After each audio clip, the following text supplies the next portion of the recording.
Qual é o segredo de uma empresa que completa 70 anos de história?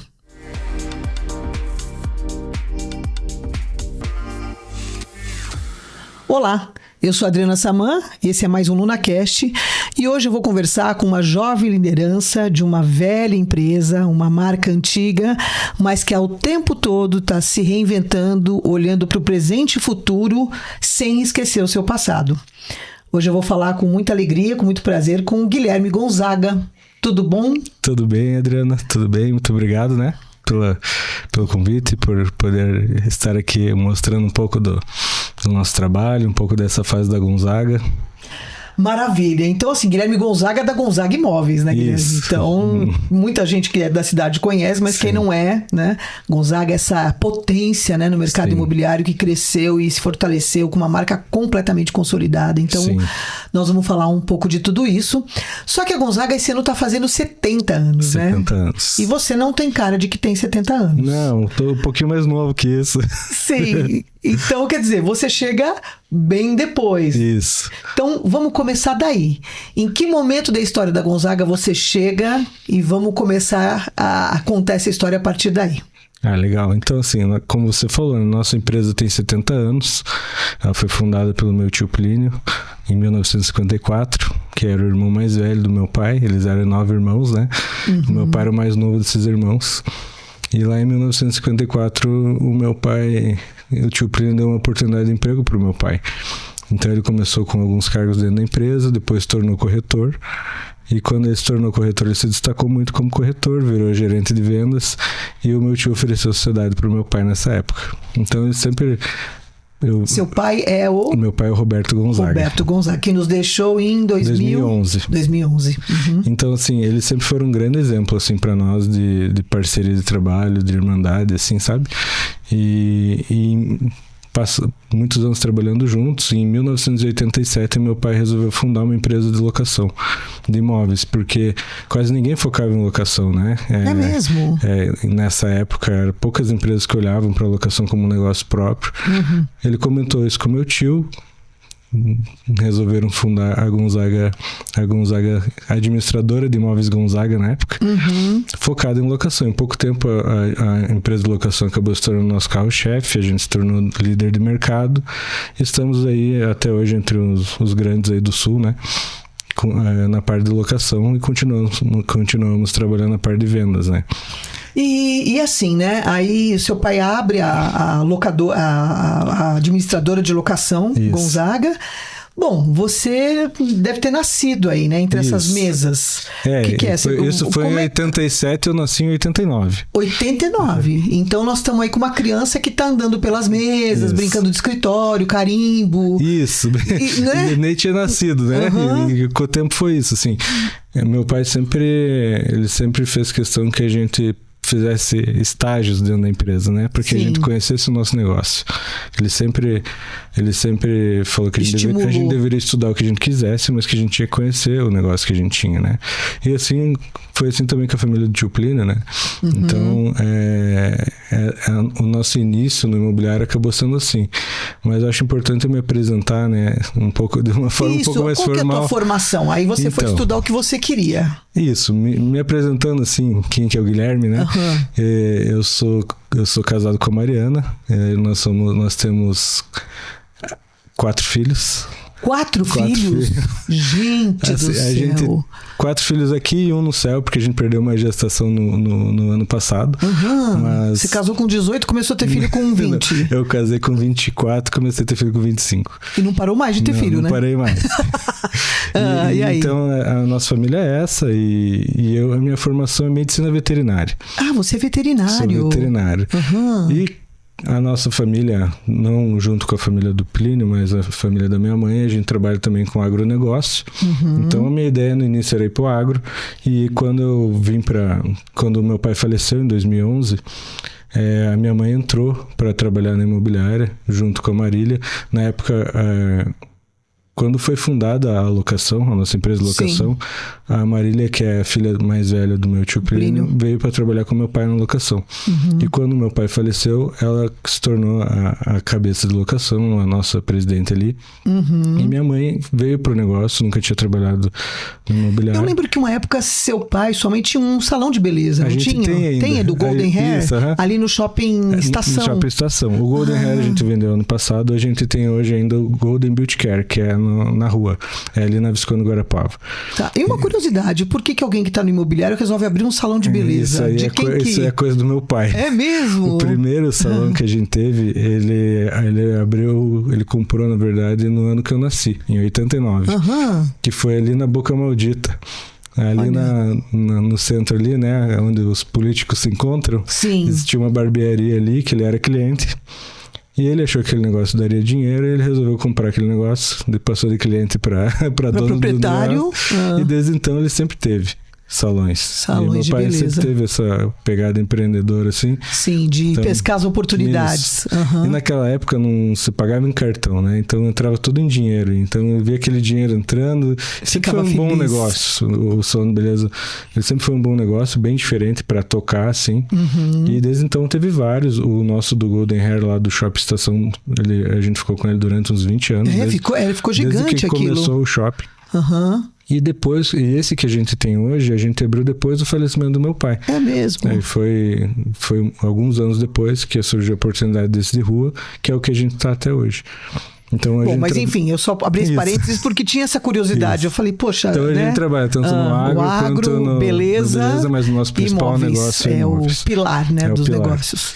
E no falecimento do meu pai, minha mãe chegando na empresa, ela chegou em algum momento para mim e para meu irmão e falou assim: filho, a gente tem 51% do negócio, eu gostaria de saber o quanto que vocês vão querer estar no imobiliário, porque senão eu acho mais interessante talvez a gente vender a nossa parte, investir nos outros negócios que a gente tem. E foi quando eu tomei a decisão de vir para imobiliário, né? Eu já tinha feito os estágiozinhos, né? Mas trabalhar mesmo foi a primeira vez. Aí eu comecei no comercial, depois peguei uma gerência de locação. E de 2011 a 2019, que foi quando houve a nossa cisão, né? A gente trabalhou, foi o tempo que eu tive para conhecer imobiliário. Meu irmão também entrou nessa época. E foi o tempo que eu tive para conhecer, gostar do negócio. E eu falo assim, a minha primeira motivação para ir para o imobiliário foi por honrar tudo que a nossa família já tinha feito ali, né? Construído, dedicado a vida àquilo. Mas eu costumo dizer que se até hoje esse fosse a minha motivação, hoje seria um fardo para mim. O que acontece é que quando eu cheguei ali, eu aprendi a gostar daquilo, porque eu via pessoas muito dedicadas a um negócio que era nosso, né? A nossa empresa, ela é muito formada por mulheres, então acho que 90% das pessoas que trabalham são mulheres. E aí, você acha que o fato de ter muitas mulheres trabalhando, isso traz uma cor, um tom diferente para essa empresa? Eu acho que assim, o que me chamou a atenção era ver que a maioria daquelas mulheres eram quem carregava o sustento da casa. Entendi. E eu vi aquelas mulheres totalmente dedicadas ao nosso negócio, e aquilo ali fez com que eu gostasse do negócio. Eu aprendi muito com essas pessoas e eu vi que em algum momento eu teria que assumir alguma posição de liderança ali dentro. E aí foi difícil abandonar. Eu comecei a me preparar para isso, né? E foi difícil abandonar a veterinária? Porque me parece que a veterinária foi uma vocação. Tipo, eu gosto de trabalhar com animais, amanhã... No início foi. Só que depois, com o tempo, eu aprendi, que é uma coisa que eu acredito muito, é que a gente... o nosso propósito tem que ser o melhor onde a gente está, né? Fazer o melhor onde a gente está. E é o que eu vivo hoje. E vivo feliz assim. Então, hoje eu não pensaria em vender imobiliário para ir pro agro, entendeu? Não pensaria. Deixa imobiliário com alguém que eu vou cuidar de cavalo, vou cuidar de boi. Não. Mas o agro vocês têm atividades ainda no agro. Do que? Pecuária? Pecuária e agricultura. Soja? A gente trabalha com gado principalmente, e a parte de lavoura a gente arrenda para o pessoal que planta soja ou batata. Entendi. Aqui no Paraná? Em Santa Catarina. Santa Catarina. Isso.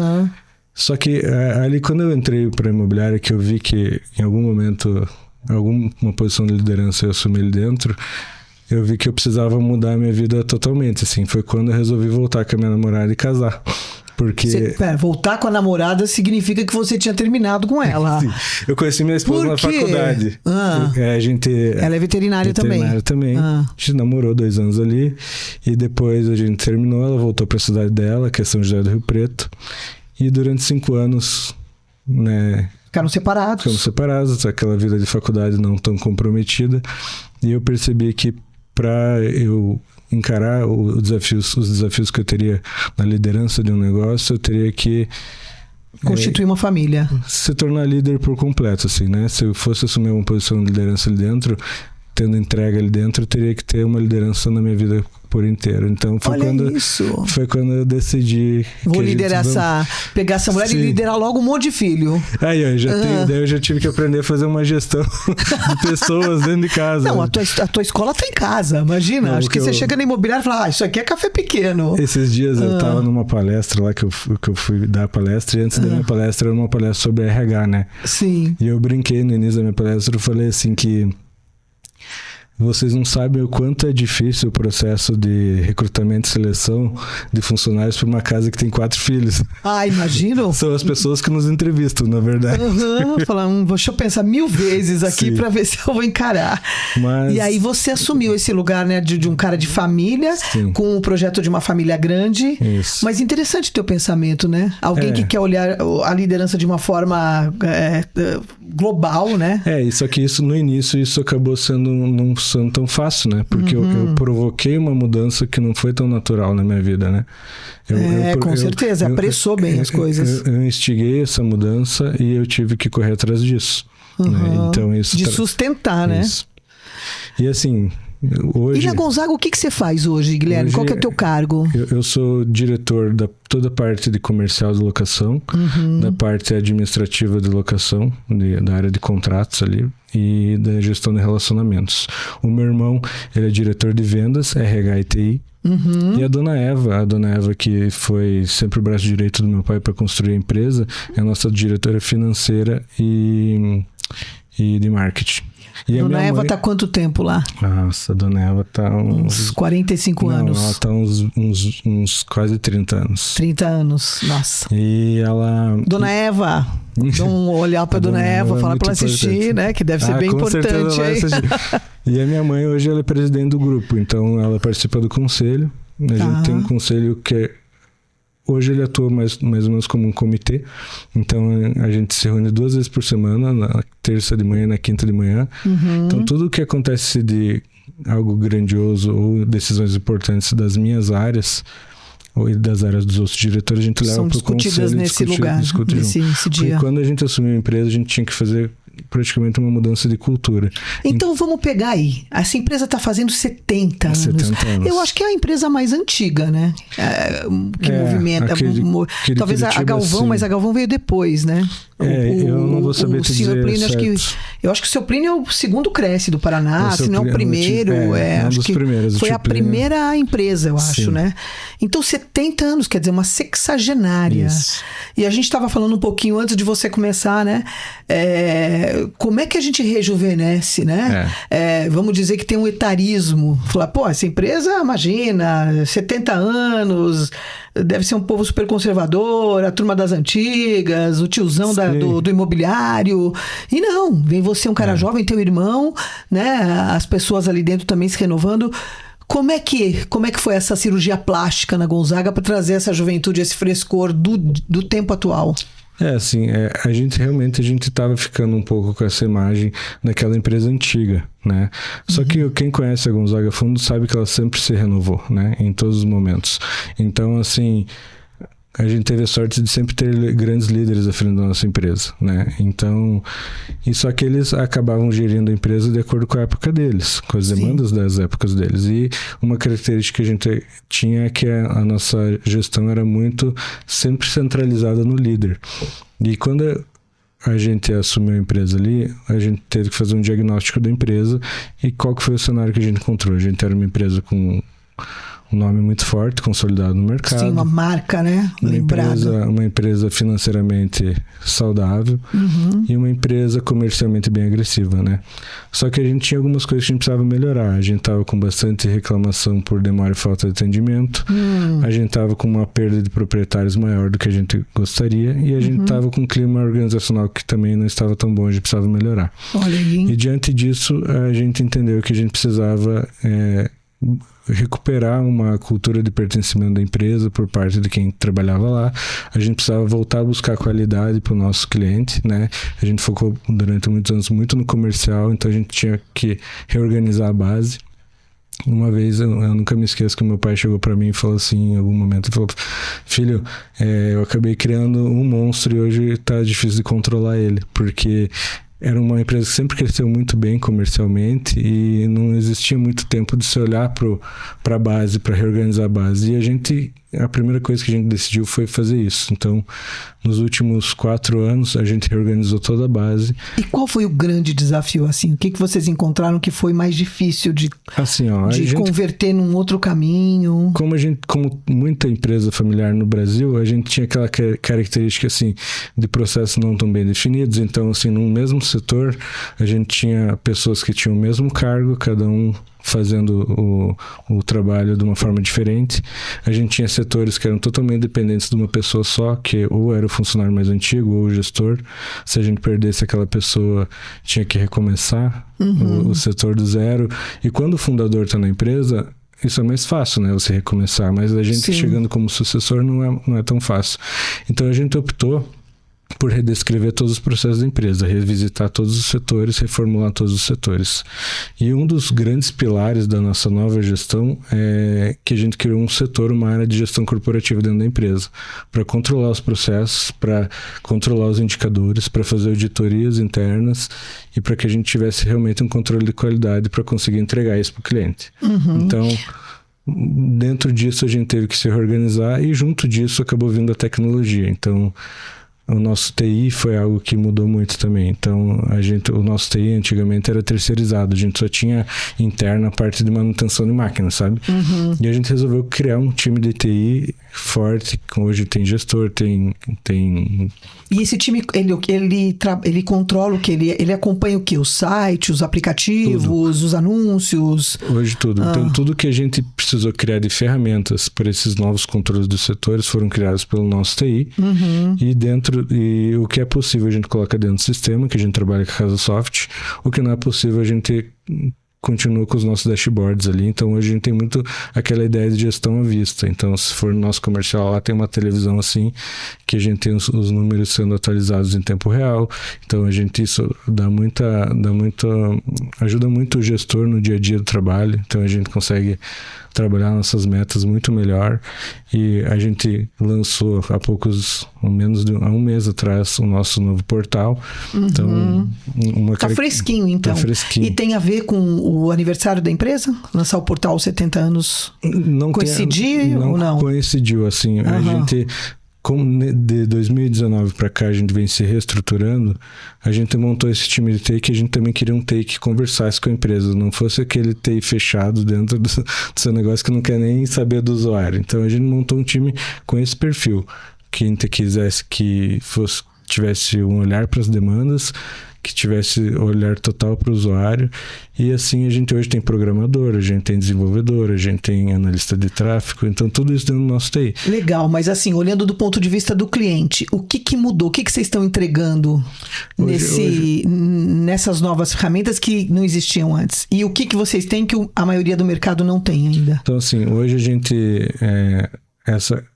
Tudo que a gente teve que reorganizar da parte de dados nos ajuda a entregar qualidade para o nosso cliente, né? Então, assim, hoje o cliente na Gonzaga, ele consegue ter total noção de tudo que acontece com o imóvel dele lá dentro. Então, a gente tem os dados na mão. E isso fez com que a gente pudesse olhar para outros horizontes, né?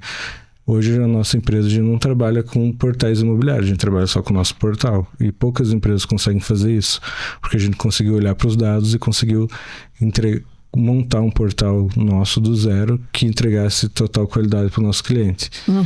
A gente vem se programando para conseguir abrir esse portal para que os parceiros possam anunciar também. Então, é um projeto que para o próximo ano tá para vir muita coisa boa aí, sabe? A gente conseguiu se organizar a parte interna. Esses dias a gente recebeu a visita do Buzzarello, Romeu Buzzarello. Ele é um grande nome aí do mercado imobiliário. E ele fez a palestra de fechamento do Conecta Imob, né? E nessa palestra, depois da palestra dele, eu comentei com ele o quanto que a palestra dele conversou muito com o que a gente tem feito dentro da empresa. Certo. E eu convidei ele para vir conhecer a empresa e para nos ajudar a olhar para onde que a gente tem que olhar ano que vem. E o diagnóstico dele foi bem esse: vocês estão com a defesa perfeita, vocês estão totalmente organizados. Com a estrutura que vocês têm, vocês precisam marcar muito mais gol. E é isso que a gente está buscando para o próximo ano, com vários formatos de trabalho. Então, a gente está para lançar um aplicativo que não vai ser um aplicativo de gestão para corretor autônomo, um aplicativo interno, não para o mercado, para a estrutura de vocês. Hoje, quantas pessoas trabalham na Gonzaga? Hoje a gente tem em torno de 145 pessoas. 145? 120 e poucos CLTs e o resto é... Nossa. Parceiros, terceiros. E a sede ali da Visconde foi fechada. Está tudo concentrado na 7 de setembro, é isso? Quando a gente fez a cisão, a gente tinha a Visconde, a 7 de setembro. E tinha em Santa Felicidade também, né? E mais 2 filiais, a filial de Santa Felicidade e a filial do Capão Raso. Tá. Nessa estratégia de unificar a gestão e de mudar uma cultura dentro da empresa, a gente trouxe todo mundo para dentro do mesmo prédio. Entendi. E o prédio é grande, né? Comporta todo mundo, é gigante ali dentro. E na realidade que a gente teve de pós-pandemia, porque quando a gente assumiu a gestão, 2 semanas depois foi o primeiro lockdown em Curitiba, né? Então, depois disso, diminuiu muito o atendimento presencial. Sim, então, ficou tudo muito digital, né? Contou para todo mundo, apesar das sedes serem nossas, né? Os imóveis serem nossos, existia do custo das filiais, a gente tinha um problema que cada filial estava trabalhando no seu formato, então essa unidade precisava ser reconquistada. Então a gente optou por trazer todo mundo para dentro de volta. Entendi. Hoje a gente até pensa em voltar a ter pontos comerciais, mas só comerciais, não a estrutura toda, em alguns pontos da cidade. E vamos falar um pouquinho dos 70 anos e dessa, né, da exposição. A Gonzaga, então, partiu falar um pouquinho da minha área também, que eu gosto aí, né? Falar um pouco de marketing, de comunicação. O ano passado vocês abriram aí uma concorrência. Eu até agradeço, a gente teve chance de participar, né? Sim. Achei que eu ia ganhar, mas tudo bem, vai. Foi por isso mesmo. Foi assim, foi detalhe, foi detalhe. Depois você me conta qual foi, hein? Eu preciso desse feedback. E aí vocês estão muito expostos na mídia, né? Trouxeram a Thaís Beleze para fazer essa comunicação, né? Criar essa empatia, essa proximidade com o teu cliente. Como é que tá a Gonzaga de 70 anos? O que ela tá dizendo pro mercado hoje? O que aconteceu foi assim, a gente fez todas as mudanças internas. Eu digo que a nossa mudança aconteceu de dentro para fora. Então, a última coisa que a gente fez foi comunicar tudo o que estava acontecendo. Então, a gente tinha feito todas as mudanças e a gente precisava mostrar para o mercado uma cara nova, a cara da Gonzaga agora, com 70 anos, um jovem de 70 anos, né? Então, a comunicação partiu disso. Então, toda a nossa campanha de 70 anos foi voltada para mostrar o quanto a gente conseguiu se reinventar e o quanto que a gente estava preparado para atender os clientes mais do que nunca, né? E o quanto que é importante o cliente buscar imobiliária, porque hoje eu acho necessário a gente voltar a falar disso. A gente deixou a gente como mercado mesmo, deixou de falar da importância da imobiliária, né? Então, muita gente procurando trabalhar sem imobiliária.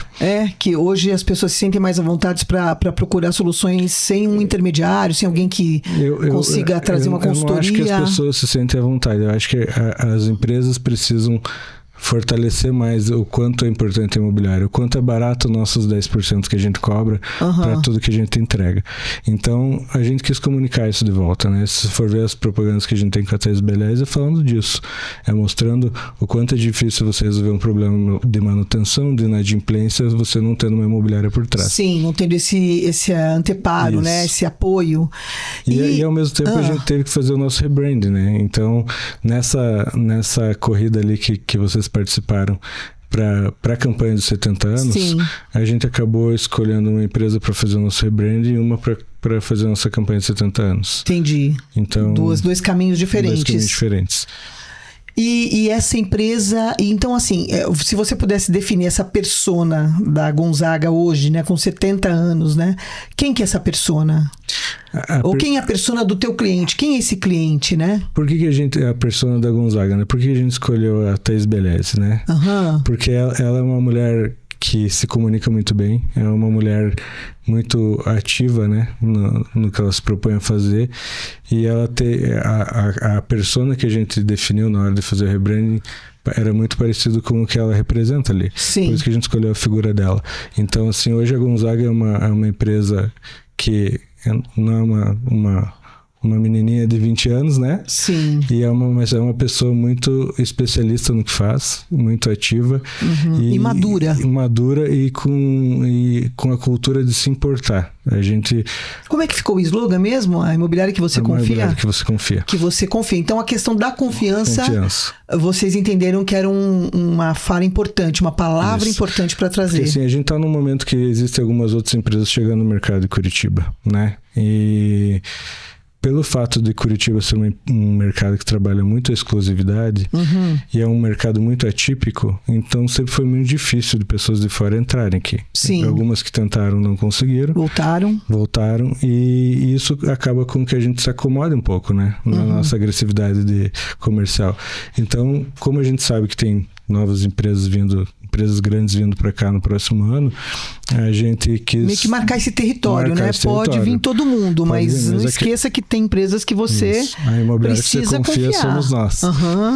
E essa cultura de entregar qualidade para o nosso cliente também está muito intrínseco no que a gente está comunicando, sabe? E Guilherme, assim, né? O que mudou? O que mudou no mercado imobiliário desse tempo para cá? É claro que você está pegando, vamos dizer, né, a nova geração, sim, a geração X, Y, Millennials, que já vem trazendo um comportamento... Bom, na minha época não tinha nem esse lance de geração. Sim. Era a geração Coca-Cola.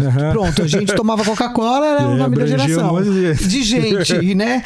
E parece que as gerações agora, de 10 em 10 anos, você tem um nome para uma nova geração, pela velocidade com que as coisas estão acontecendo, mudando, as linguagens mudando. E você faz parte um pouco dessa geração, né? Você Sim. é um cara de 30 e poucos anos que, né, vem um pouco desse lugar. Então, Sim. seu pai não tá mais aqui, o tio Plínio não tá mais aqui, a Marília sai, a tua mãe é uma referência, mas você entra na imobiliária já vivendo um paradigma de uma nova sociedade. Isso. O que na sua visão, talvez você compartilhe isso com a sua mãe, ou no teu crescimento na empresa, olhando pro teu pai administrando, o que mais mudou? Você acha? Assim, o mercado imobiliário, por si, ele é um mercado que precisa mostrar solidez, precisa mostrar confiança, precisa mostrar uma certa tradição. Mas muito do que você falou aí é o que mais mudou, que é o perfil do cliente. O cliente, ele está muito mais imediatista, ele está muito mais exigente, ele conhece muito mais sobre tudo. Então, muitas vezes o cliente chega para você sabendo muito mais do que o cliente antigamente sabia, e ele não está querendo esperar. Ele quer para ontem. Ele quer para ontem.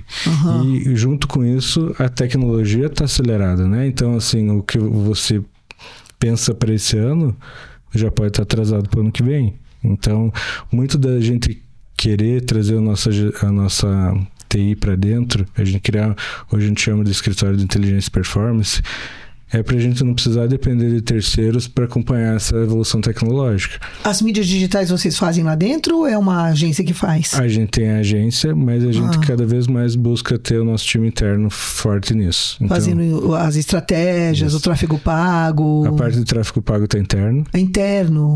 Eu acho isso uma... Olha, eu tô dando um tiro no pé, né? Mas eu acho que assim, você também tem um expertise dentro da empresa, alguém, né, que esteja ali olhando, é fundamental, porque... A gente que você fala que você acha que é uma sacanagem sacanagem.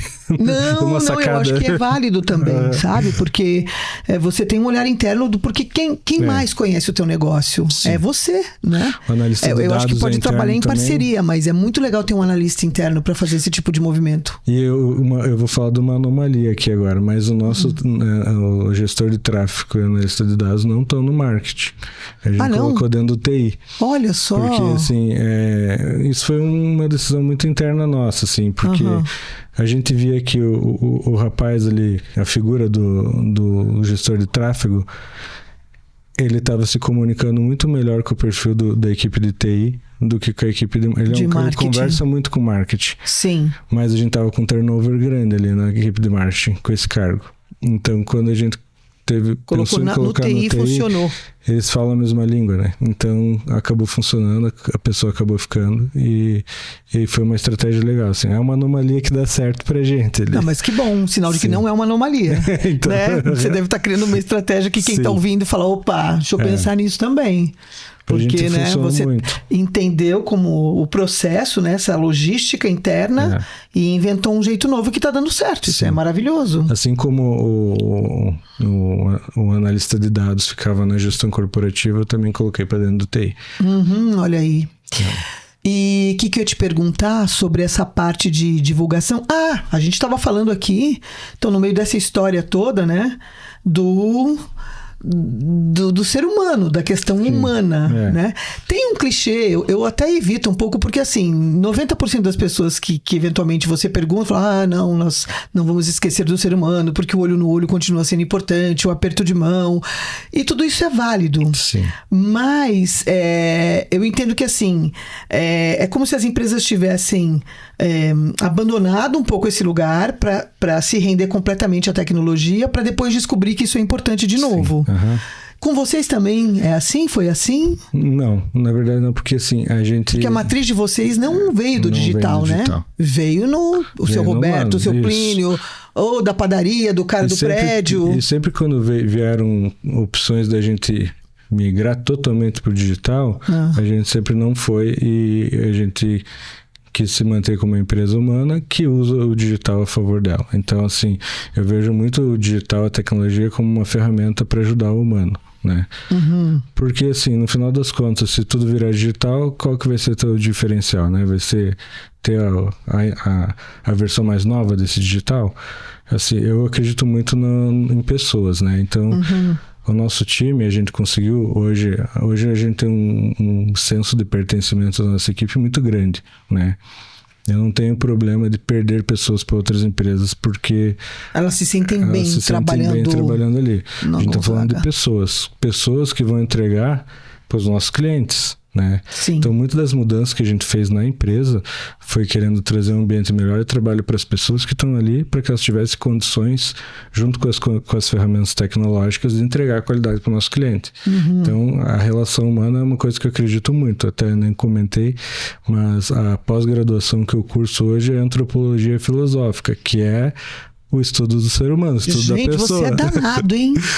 Vamos fazer veterinária, agora eu vou casar, vou ter logo 5 filhos, né? Vamos aqui tentar criar esses meninos. Agora eu vou ser sócio da empresa que meu pai criou. Que eu fui migrando para pessoas, né? Eu fui migrando para pessoas, então eu preciso entender de pessoas. Eu sempre gostei de ler sobre isso, mas daí decidi fazer essa pós-graduação que ajuda muito você a entender, através da filosofia, de pessoas que estudaram muito isso, entender a pessoa, o ser humano e como que ele funciona. E eu acho que hoje em dia é muito atual isso, porque tá muita gente olhando só para... A gente se organizou para olhar muito para dados, para processos, mas no final das contas o que interessa é a gente ter pessoas boas trabalhando bem para fazer uma boa entrega, né? É isso que a Gonzaga acredita. E aí nós estamos falando, né, de daqui para frente, né? Sim. Como é que você enxerga o futuro, não só da Gonzaga, como é que você está enxergando aí o que vem pela frente?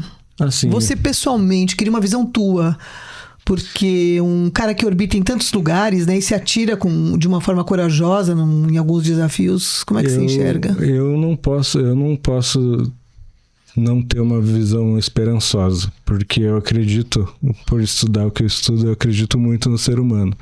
Então, apesar de a gente ter muito essa ideia catastrófica aí que é apocalíptica, né? Que tudo vai acabar daqui 20 anos. No final das contas, as pessoas, elas têm que voltar para casa, elas têm a família delas, independente do formato da família delas, elas têm que ter uma convivência. Hoje, quando você trabalha, você tem convivência com pessoas, e a base do estudo que eu gosto de antropologia filosófica é a base mais aristotélica e tomista. Então, São Tomás de Aquino, ele é o cara que trouxe muito o estudo entre a fé e a razão, uniu a fé com a razão. Uhum. Então não tem como eu ser uma pessoa não esperançosa tendo essa base, né? Então eu acredito muito no ser humano, acredito que, apesar do que tentam colocar de cenário de caos, eu acho que a humanidade sempre se reorganiza, sempre se reinventa, e para o mercado imobiliário eu acredito muito nisso também. A gente sempre vai ter tecnologia, a gente vai ter cada vez mais inteligência artificial nos ajudando, mas o que eu falo para o pessoal aí da inteligência artificial, das empresas que eu conheço, falar, eu preciso de uma inteligência artificial que ajude o meu funcionário administrativo a entregar a melhor resposta para o cliente, não que atenda o cliente no lugar dele, entendeu?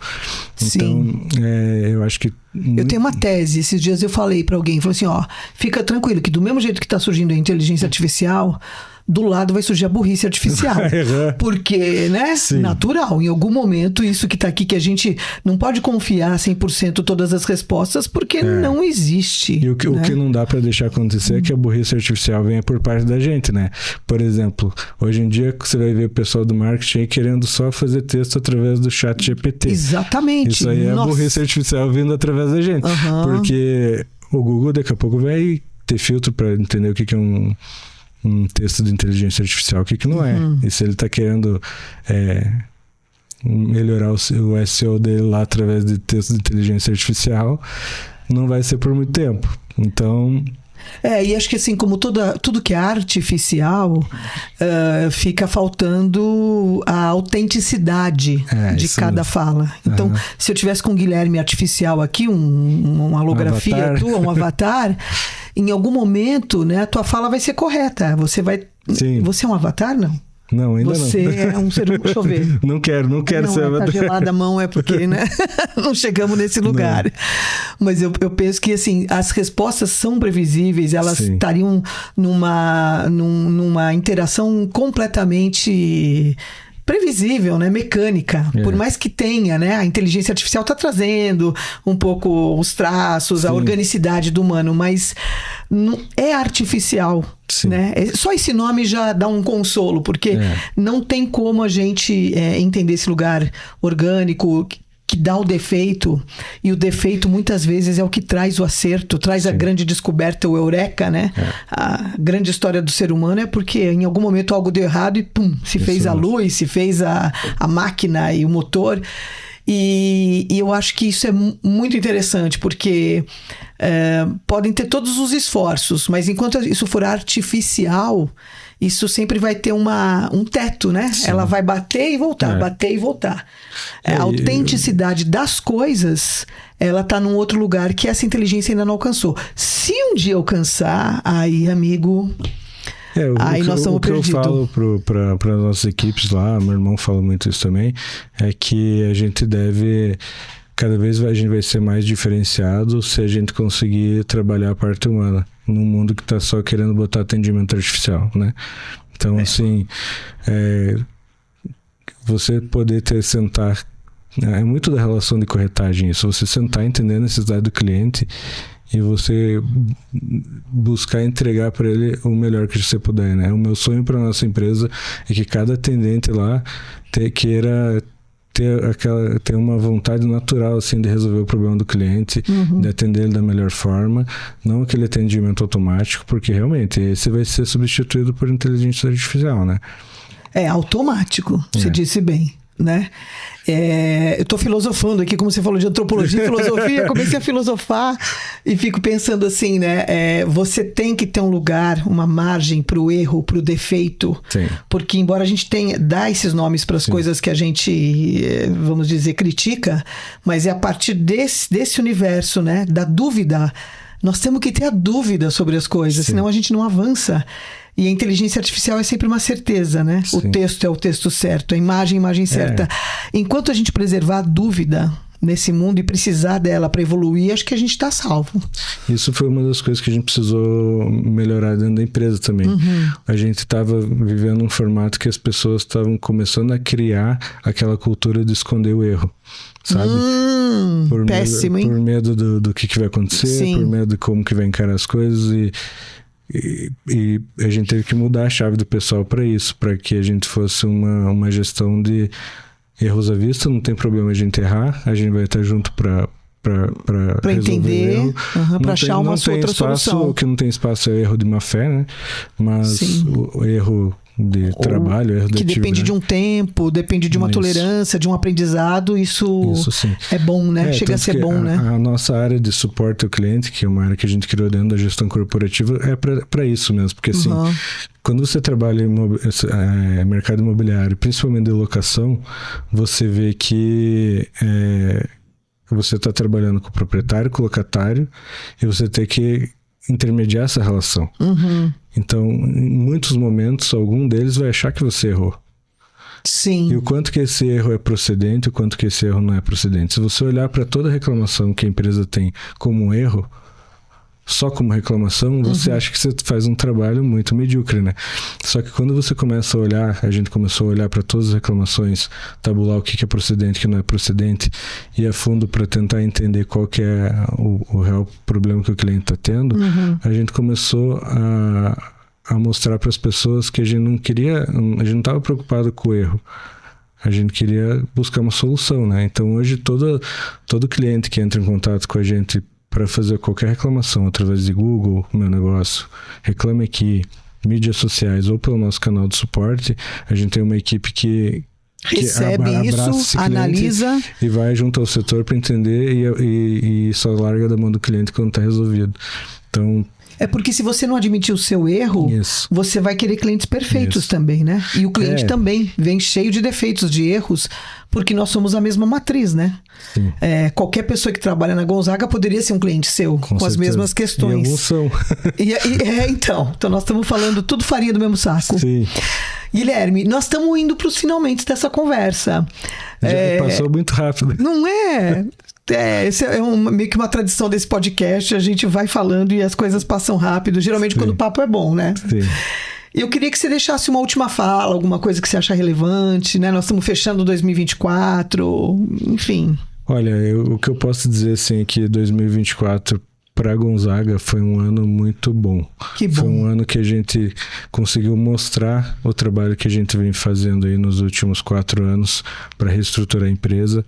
Foi um ano que eu tive que aprender a ser palestrante. Não sou palestrante, não aprendi, mas tive que fazer algumas palestras falando sobre como que a Gonzaga fez para mudar o que mudou, para criar uma área de gestão corporativa, uma área de inteligência e performance dentro da empresa.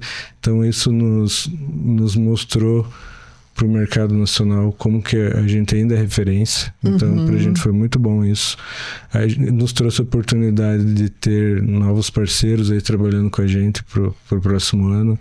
Então isso foi um ano muito legal. De muita realização. E para o nosso cliente, eu gostaria de dizer que mais do que nunca a gente está totalmente disposto a continuar sendo a imobiliária que ele pode confiar, a imobiliária que ele pode considerar como dele. Então a gente tem muito cliente ainda para alcançar, a gente tem muita gente para a gente poder ajudar com o nosso trabalho. E para nossa equipe, eu não posso deixar de finalizar agradecendo a nossa equipe, porque eles abraçam todas as loucuras que a gente inventa lá dentro. Então, que bom que vocês inventam, né? Loucuras aí para serem em nome da diretoria feitas. Da empresa, né? Em nome da minha mãe, do meu irmão e da dona Eva, eu quero agradecer toda a nossa equipe, porque sem eles não seria possível fazer tudo que a gente está fazendo.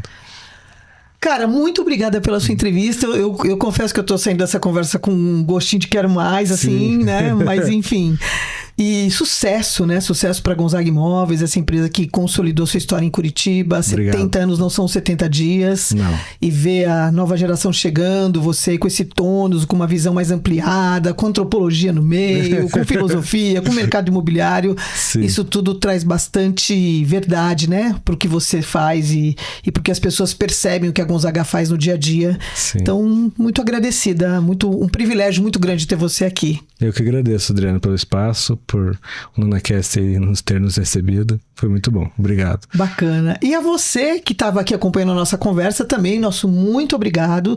Sem deixar de citar nossos patrocinadores, a Espaço Italina, ali na Avenida Iguaçu, SZL Imóveis, Schumacher, Invebras Imóveis e a Câmara de Valores Imobiliários do Paraná. Se inscreve no nosso canal Nuna Marketing Imobiliário. Vamos fazer esse canal crescer para que todo mundo possa trocar ideias, conhecer quem são os agentes, os players, as lideranças e as pessoas que fazem o nosso segmento se transformar todos os dias. Vai lá no YouTube, se inscreve ali, Nuna Marketing Imobiliário, e eu te espero no próximo episódio. Até lá!